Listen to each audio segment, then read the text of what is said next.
Hey there, welcome to the Healthy Church Staff Podcast. My name is Todd Rhodes, and I am the co-founder over at chemistrystaffing.com, and I'm glad you're here with me today. We're winding down our series.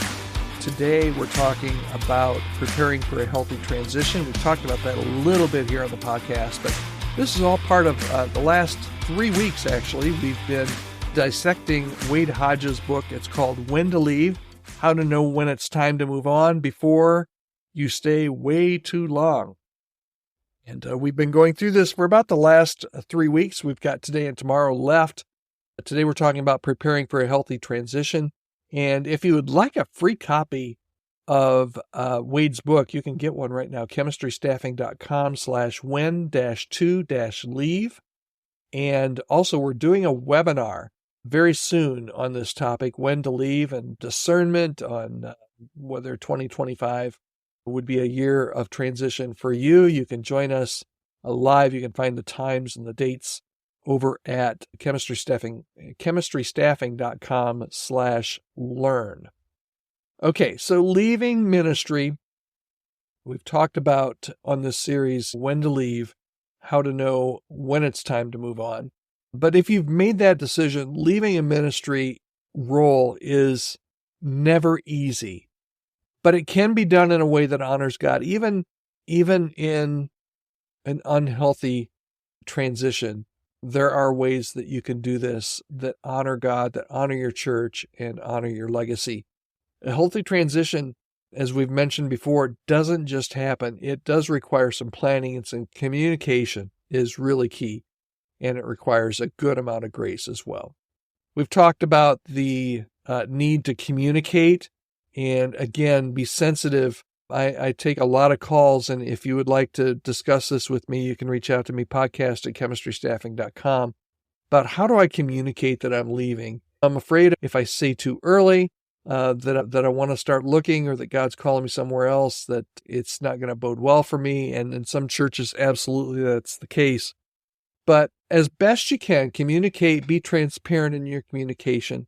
And if your church is healthy, man, consider yourself blessed, because not every church is healthy.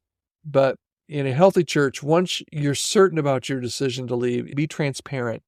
Share that with your ministry team. Give them ample time to plan for the next season. And when you communicate, again, we're talking in a healthy church, you need to be honest but not overwhelming. You need to share your reasons for leaving, but keep the focus on the future. It could be that all your reasons are very positive. It could be that some of the reasons you're leaving are negative. Be honest where you can be honest, but don't be overwhelming. You don't need to share all of your burdens with everyone. Keep the focus on the future. Avoid overloading your team with too much emotional detail. And if you do that correctly, then you're in the position to really be able to help with the handoff. And if possible, be a part as much as you can in making sure that the next person that comes in, maybe you'll know who that person is. Maybe there's somebody on your current team that's going to move into your position. Maybe it's somebody that you've never met that they're going to do a search for. But however you can help, lend a helping hand in that is really helpful. And set up a clear line of communication as best you can. And I realize you can't do that all the time, but in healthy situations, have a healthy relationship with the person that is your successor so that you can provide insights and context and support them. It will help them immensely, and it will help your church immensely. And last two things, celebrate the journey and leave. Celebrate the journey, reflect on those wins and those milestones. Create opportunities to celebrate what God has done, and then finish strong. Continue on. Don't check out early. Continue to give your best efforts even until the very last day of your tenure. All right, we've talked about some of the practical applications again, but I just want to go over these again because it's really important. Create a transition plan and outline the key tasks and responsibilities and timelines for your departure. And a transition plan is very important. We do a lot at Chemistry Staffing as far as succession, with particularly lead pastors and senior pastors that maybe have been there long term and that are transitioning, and they want to plan for their succession plan. And the one thing that we tell them, and it's the same whether it's a succession plan or a transition plan, is that it's not a plan until it's on paper. So make sure that you outline your tasks and your responsibilities and timelines, and make sure that your leadership team is on board with that.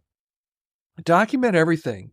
Leave behind a detailed record of your processes and your contacts and your key information, any insights that you might have. This will really help your successor hit the ground running. Sometimes you're your successor and they're there before you leave, and you can do this in person, but sometimes you leave and the successor's not there yet. Make sure that we're getting ready to do a presidential transition, and it's kind of tradition that the outgoing president always writes the incoming president a letter and leaves it on the desk. That's what we're asking you to do here. Document for your next person. And then invest in relationships. Take time to meet with key leaders and staff and volunteers. You're going to say goodbye, but also express your gratitude and encouragement for the future. And even if you're leaving an unhealthy situation, leave well. And as many leaders as you can sit down and talk to and clear the air if you need to clear the air. Believe me, the ministry world, it might seem like it's a large world, but it's a small world, and you never know when paths will cross. So you always want to leave as well as you can, just from a personal standpoint, but also from a biblical standpoint. If there needs to be reconciliation or restoration, try to do that to the best of your ability on your way out. And then pray for the next season. Pray for your next season. Pray for the church's next season, but cover this transition in prayer, asking God's guidance for you and blessing on you and your family, but also blessing on the church and the next leader. All right, so this week's action plan, if you've come to the point where you're sure that God's leading you to take a different role during 2025, this week's action plan is start drafting that transition plan. Even if you're not leaving right away, even if you're a year away, it's not too early to start writing this transition plan. You don't have to share it with everybody, but you need to start writing it so that you have it in place. And believe me, it will reduce stress and ensure some clarity when the time does come.